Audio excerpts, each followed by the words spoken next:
Hey Internet, it's RJ. Welcome back. Thanks for tuning into the show today. Now today is Sunday, so you know what that means. We're going around the net with all the news you can use in the week that was in credit and finance. So on the docket for today, we have Hyatt making an acquisition. We have the Discover Capital One merger still moving forward, but a little bit slower than we originally thought. And of course, the story of the week, which is the CFPB order to stand down and basically shut down. So we'll talk about all of that as well as what it means. So of course, if that sounds interesting to you, then go ahead, press the subscribe button, and let's get to work.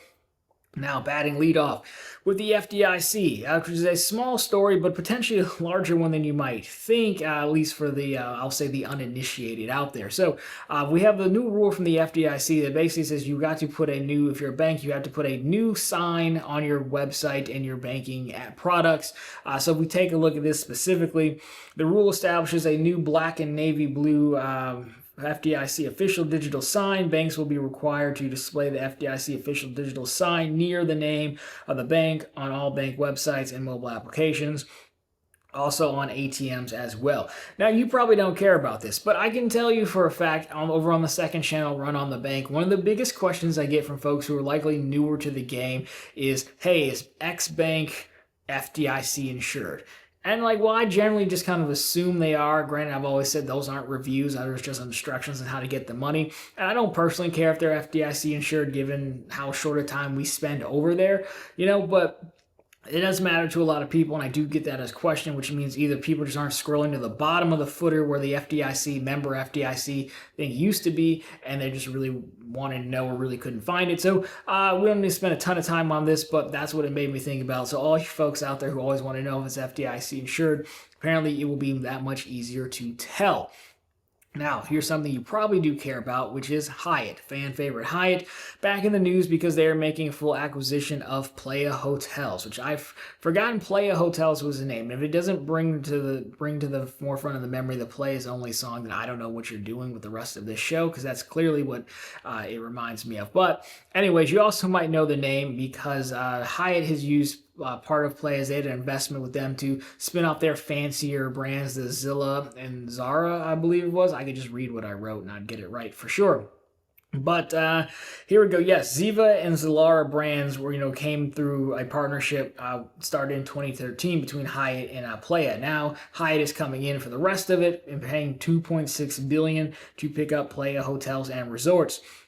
So, some press quotey stuff here. Playa's portfolio includes high-quality resorts in iconic locations, strategically important markets. Gotta love the word strategic. The pending acquisition provides an opportunity to secure long-term management agreements for Hyatt's luxury all-inclusive Hyatt Ziva and Zilara branded properties. It also will expand Hyatt's distribution channels, including ALG Vacations, Unlimited Vacation Club, to Playa's portfolio. On and on and on. Looks like they're focused in Mexico and the Caribbean. Now, another interesting note here is Hyatt remains committed to its asset-light business model and intends to identify third-party buyers for Playa's own properties. Following the close of the transaction, Hyatt anticipates realizing at least $2 billion of proceeds from asset sales by the end of 2027 and expects asset-light earnings to exceed 90% on a pro forma basis in 2027. All that to say, I believe some of those properties are owner run by Playa, and Hyatt's like, hey, we don't really want to be in the business of owning all these properties, so they're going to buy the whole deal, flip them, then likely have whoever buys them running them under the Hyatt banner. The interesting thing about it is that I believe some of these are with Hilton and Wyndham already, so I don't know what they're going to do about those. If you can buy them out basically, or you just kind of have to wait till the brands the deals run their course, so we'll have to see. But overall, there you go, Hyatt back on the offensive with an expansion. So Wyndham, also caught up in this a little bit by name only at least, is also extending their own deal with Barclays. Barclays, of course, being the bank that issues the Wyndham hotel cards, especially the fan favorite business earner ones. That seems to be the most popular one out there. Well, they're going to extend their deal. So we have a press release, of course. Now, it's funny, this press release does not tell you how long they're going to extend the deal for, but as you can see, as champions of the everyday traveler, Wyndham is always looking for new ways to help our members stay engaged, both on the road and off. That's the head of financial partnerships and planning who said that. Our suite of co-branded cards does just that, making it easy for members to earn points on their everyday spend. Best of all, every card is backed by the power of Barclays. I don't know if anyone's ever said the power of Barclays. ensuring an exceptional service and support every step of the way. I have never heard anything bad. I just don't know if anyone's ever said the power of Barclays. Now, they don't say how long it's going to extend, as I mentioned, but the press release does say, hey, they've been doing this together since 2010. So I don't think it's like, hey, we left it out. There's a reason they left it out. I don't know what it is, but they've been doing it for, what is it? It's 2025 now, so there you go, like 15 years. Like, I don't think they're gonna. It's like hey, we're looking around. We just need a short-term deal. They just left it off just to give us something to talk about. But there you go. If you like Wyndham cards, they are staying put with Barclays. Now, two companies that are trying to make a long-term forever commitment is Discover and Capital One. And they're still trying. They're walking down the aisle. It's just going a little bit slower than you think. This is an update on the Capital One Discover merger, if you couldn't tell where I was going with that transition, from Banking Drive. The website I like because they summarize stuff at the top here. So Discover said it now expects to finalize its proposed merger with Capital One by May 19th, 3 months later than originally planned, as the companies wait on regulators to give the deal a green light. That is according to a regulatory filing. Initially, they expected to consummate. See, the down the aisle thing does work now with that word. Transaction by February 19th, according to the merger agreement filed with the SEC. The credit card network also provided an update in its latest filing. It's funny, they just say credit card network, not the other bank. It's discovered as a bank too, about ongoing lawsuits seeking to derail the merger. Of course, they call them meritless. No one's ever been sued and say, you know what, you have a point. That generally doesn't happen. As a result of the closing conditions related to the requisite regulatory approval not yet having been satisfied, the outside date under the merger agreement will automatically be extended to May 19th of this year.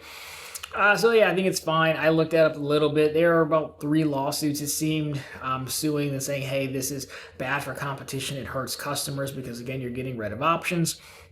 I mean, yes, by definition, you're removing options, but, once we make it out of like the top banks, the ones with multi-trillion-dollar balance sheets, which would be Chase, Bank of America, Wells Fargo, and Citi, I think in that order. The last 2 might be flip-flop. But anyhow, after you get rid of that, I think it's more or less like it's fine, especially when you move into this administration that's much more likely going to be okay with mergers and things like that. So it'll still probably go through. These things take time. I don't think it's that big of a deal by any means. If nothing else, it gives me more time to get my last Discover card before Capital One takes over, maybe forces their restrictive underwriting onto Discover. I'm not saying it's going to happen, but it's a possibility, and that's partly what's pushing me to get another Discover card. And it's just a really good offer for a no annual fee card. So there you go. Now, by far the story of the week, or technically last week, the way these episodes go, is the CFPB being ordered to stand down or shut down. So Consumer Financial Protection Bureau, we cover them often here. We've made videos on you filing claims, losing claims, winning claims about the CFPB lawsuits, this, that, and the other. So overall, let's take a look at this from the Associated Press, or AP News. So Russell Vought, however you say that, the new director of the Office of Management and Budget directed the CFPB in a Saturday night email confirmed by the Associated Press to stop work on proposed rules, to suspend the effective dates on any rules that were finalized but not yet effective, and to stop investigative work and not begin any new investigations. The email also said to cease all supervision and examination activity. I know a few people who were pumped about that one. Vaught said in a social media post, probably Twitter if he's a company man, I would imagine, that the CFPB would not withdraw its next round of funding from the Federal Reserve, as the current reserves of $711.6 million is excessive. Congress directed the Bureau, of course, as you know, to be funded by the Federal Reserve to insulate it from political pressure. So there you go. Some of you, a good handful of you, did predict this in comments in past videos. So golf claps all around to you guys who predicted this would happen. They had alluded to this for quite some time. And here you go. So it seems like they're kind of in this limbo phase right now, more or less. So I've thought a bit about this, and I think it's an interesting topic. We'll try to limit it to the CFPB. But if you look at the government as a whole and the Doge move and everyone going through saying, hey, we're going to get over government waste and all these ridiculous, procedures and policies and exams and regulations and things like that, it seems like they've been caught up in the middle of it. And on one hand, they're right, because even Chuck Schumer himself came out and was like, hey, look, we all know there's government waste, all right?